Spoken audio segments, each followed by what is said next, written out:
a cheer for a year Miss Bell at the Nsembi Ababetuga. Now, I'll give you the background and then we'll sort of understand what Miss Bell is saying. Wasansa Tron Nsembi at a year Facebook. Now, if you are new here, Mr. I just want you to do one thing for me. Okay, and no any that screen so no. Send your best subscribing and then that so you understand pepe man who we are. Now we me are adomane so. We understand latest news be about one sa ebeka.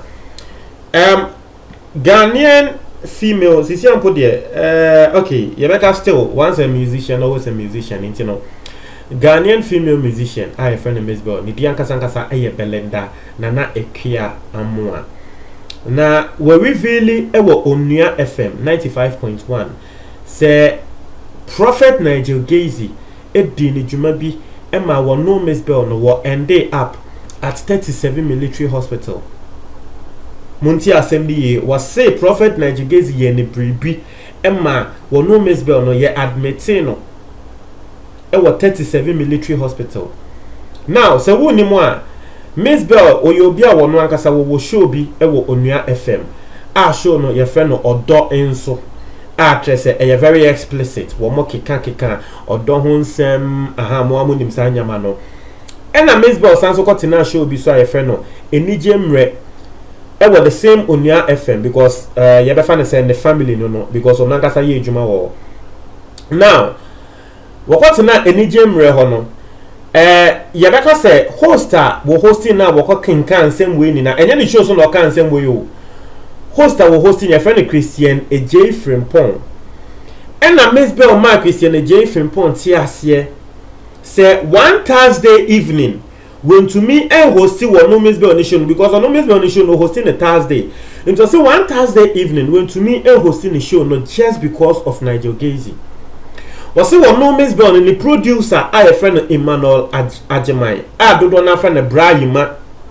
was say one no no producer no was your witness a wo hu dear Nigel Gazy at the year Miss Bell and no hunti sa Thursday na ye rush Miss Bell e ko 37 military hospital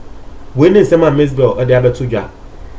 na host no e pushing Miss Bell say Miss Bell say what can be say afa so focus yet to say Nigel Gazy ho a that to say a very serious issue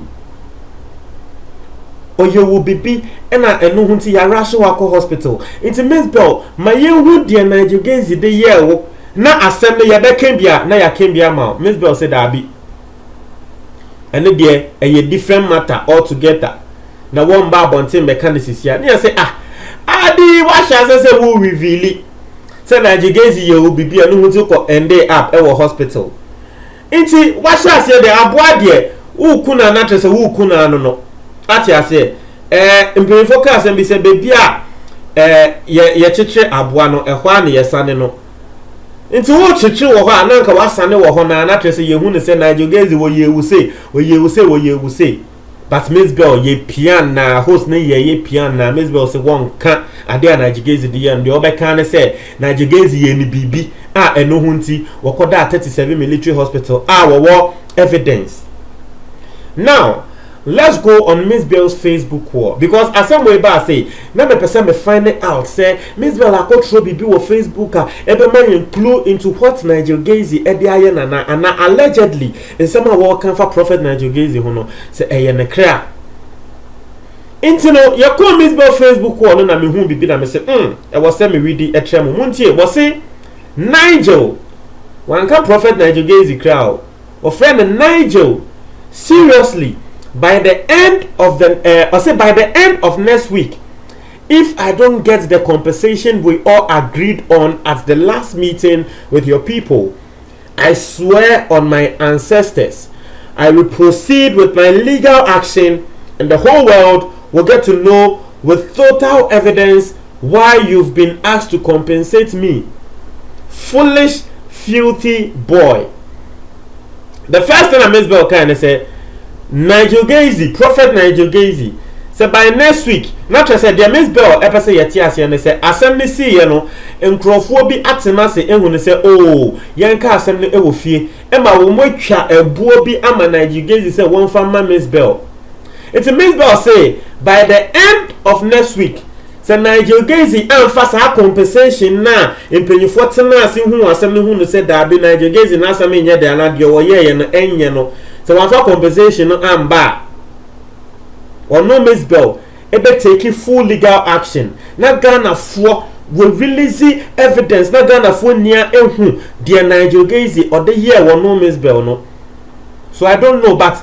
still this is actually not giving a clue as to what Prophet Nigel Gacy did to Miss Bell. Will be him say woman crofo ko bu no say den but send me ansem na kokko no to me hu ne say I don't know I can't really say because Miss Bell nanga some ba bonten e me kan na wo wie no e na wasanso ma warning say asem wo ya wo no Miss Bell what throw ato Facebook no when them say Ghana for bi mu because tie aden dey declare whether you like Prophet Nigel Gacy, Angelo Binim or what, there are some people who actually love these people. And so one person go for na sem kra na and na one person ni na sem na wo ba ebedi na tem a obi nso be ba bedi wa tem. It means that as also the trust say wo nim na wo ba ebedi wo no Miss Bell atem efa Nigel Gacy nsem we no Miss Bell atro na wo ko kan say e politics and na say sebe wo be di no Miss Bell atem just because wo kan say ma tre Nigel Gacy a no Miss Bell no wo bodua say Ghana insure wo mo ye mba ni na wo mo be Soviet o because ade Nigel Gacy dey aye no na wo ni ho wo ni dey Nigel Gacy dey ye no say na wo koda hospital a ye admit in to hospital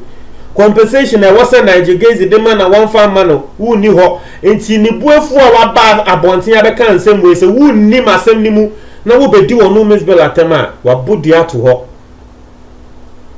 We will not answer the chair so say may you suffer the same fate Nigel has put me and many others through. And I say that be I say asema Miss Bell no it's very serious o. O say wa we baba be kase bi no wo ni masem no wo baba be di me Miss Bell atem no o yawa Nigel Gacy me and other people efemu no wonso wo be femu saa pepepe we will not the chair so say #prophecy thief that is say commissioni we ya kronfo. I don't know, but all these things Miss Bell has actually said, I still don't get a clue. The only thing that can come to mind right now is say ABR na Prophet Nigel Gacy and my Yakobo Miss Bell. ABR allegedly because him say Prophet Nigel Gacy 31st December what they prophecy babonten no Miss Bell so babonten ebe kasetia Prophet Nigel Gacy say ma NDC phone believe no na Prophet Nigel Gacy no ye fake wakoje the prophecy no e wo malambi ho nti se wo bi nim se sansa ma Miss Bell de tuja no eno ho ebufuo ena se nkrofo bi akwachi Miss Bell abuna Miss Bell epese wo de she Prophet Nigel Gacy I don't know. And that's one thing about this whole thing. Once wo de nsem tuja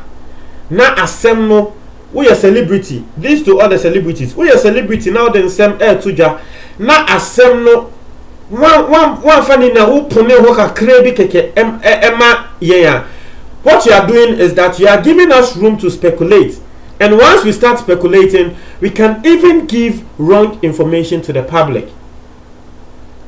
So from what Miss Bell is saying, if by next week Prophet Nigel Gacy any compensation no eba, it is likely say Ghana for krano yente adia ekoso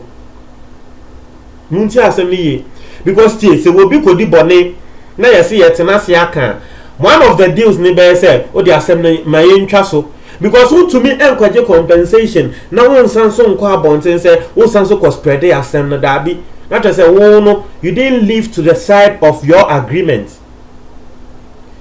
If the conversation comes from Prophet Nigel Gacy by next week, that is asem krano ye nyante si ye betia embe bi etwemu a e bi asem no emba medane relevant no e ho ne ye bekwa kote